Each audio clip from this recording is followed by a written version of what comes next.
그 집을 사는 목적을 어디에 두는가에 따라서 다르겠죠. 뭐 거주하겠다고 생각을 해서 그 매입하시는 분들도 계시고요. 또 어떤 분들은 자산 가치 증식을 위해서 말씀하시는 분들도 계시고 등등 여러 이유가 있잖아요. 거기에 따라서 달라질 것 같긴 한데, 뭐 일례로 저희도 딸 하나밖에 없는데 그 딸이 만약에 집을 사겠다고 하면 저는 반대는 안 할 것 같아요. 심리적으로 안정적인 어떤 그런 효과도 있고, 부모님이 사실은 가지고 있었던 집들이 내 것이 될 것이라고 생각하고 집을 안 사겠다고 생각하는 친구들도 있는데, 그 부모님이 돌아가셔야지만 그 집이 내 집이 되는 거잖아요. 그리고 뭐 자산 가치 측면에서도, 물론 이제 부동산 시장이 계속 뭐 진짜 호황이어서 계속 증식이 된다면 당연히 사야 되겠지만, 그렇지 않다 하더라도 심리적인 안정이라든지 뭐 그런 면에서도 그렇고, 그리고 자산이라는 것은 나중에 내가 딱 진짜 일단 유사시에 필요할 때 자금을 융통할 수 있는 어떤 그런 것도 되기도 하고요. 뭐 요즘은 뭐 주택담보대출의 비율도 낮아지고 잘 안 된다고 얘기는 하지만, 그래도 원하는 금액의 최소한은 대출을 받을 수 있고 빌릴 수 있으니까 그런 부분도 있고, 저는 그래도 있는 것이 좋지 않을까, 사는 것이 좋지 않을까 하는 생각을 갖고 있어요. 또 어떤 분 의견은 뭐 앞으로 20년까지는 끄떡없다. 왜냐하면 가구 수는 계속 늘어나니까. 인구는 줄어들고 있지만 가구는 혼자 사는 단독 세대들이 많이 늘어나고 있는 추세이고, 그리고 저희 아이도 지금 예전 같으면 같은 서울에 있으면 직장이 서울이라면 부모님이랑 같이 살잖아요. 근데 지금은 다 독립하는 추세거든요. 그래서 가구는 계속 분화가 되고 있고 늘어나고 있어서 당분간은 집 가격이 그렇게까지 많이 떨어지지 않을, 그리고 당분간은 집을 사지 않을까 하는 생각은 들어요. 한 20년 정도 뒤면 어떻게 될지는 저도 잘 모르겠지만. 뭐 전세로 남의 집 사는 것이 재밌다는 분들도 계시기는 해요.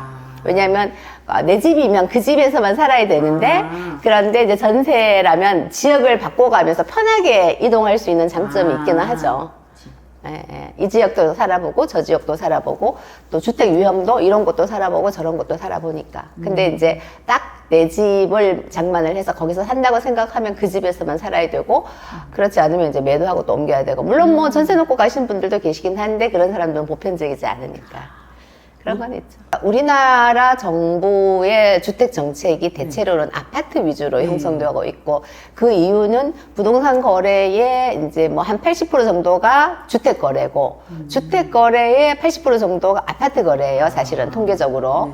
그렇게 놓고 보니까 아파트를 기준으로 해서 정책을 펼 수밖에 없는 거고, 그래서 그거 위주인데, 빌라도 잘 지어놓은 빌라들은 되게 괜찮은 빌라들 많거든요. 근데 이제 문제는 그 빌라들이 현실적으로 상승 여력이 그렇게 크지 않다는 거죠. 대체로 보면 빌라들은 특별한 시기가 아니면은 분양받을 때, 최초에 지어졌을 때 그때가 가장 높은 가격이고, 그 이후에는 이제 가격이 조금씩 떨어진다고 보면 돼요. 그러니까 여기서 보편적인, 그거는 이제 보편적인 거고, 이제 일반적이지 않을 때 막 집값이 막 폭등한다든지 그럴 때는 빌라도 올라요.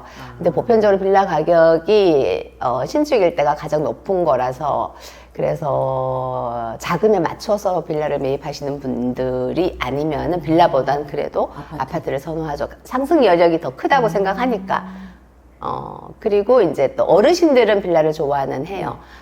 경제적 수입이 없으신 분들은 비용 때문에, 아파트는 관리비가 최소 20-30만 원 들어가잖아요. 20-30에서 뭐 50-60 뭐 이렇게 들어가는데, 그것을 이제 절감하는 효과가 있죠, 빌라는. 그런 관리비는 없으니까. 나중에 그 자산도 깔고 앉아 있지만 아파트에서는, 근데 비용도, 유지 비용도 아파트가 훨씬 드니까, 많이 드니까.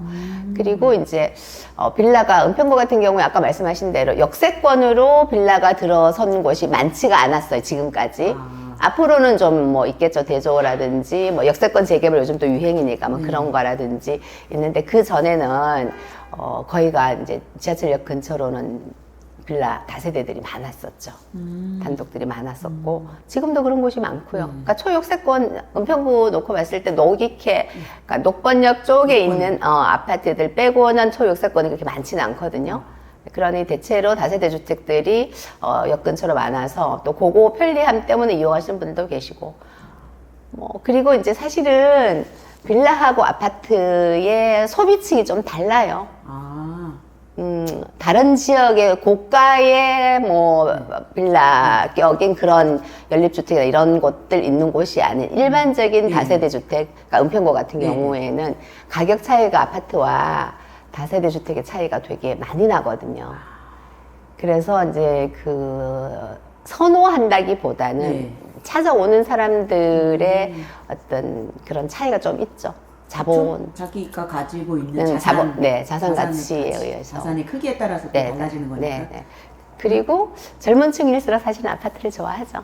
편리하잖아요. 여러 가지 그렇죠. 면에서. 편의시설도 좋고, 주차 편하게 되고, 그리고 아파트들은 물론 뭐 구축도 있지만 신축인 경우에는 되게 첨단으로 지어지고 있잖아요. 그런 것들을 젊은 친구들은 잘 이용할 수 있죠.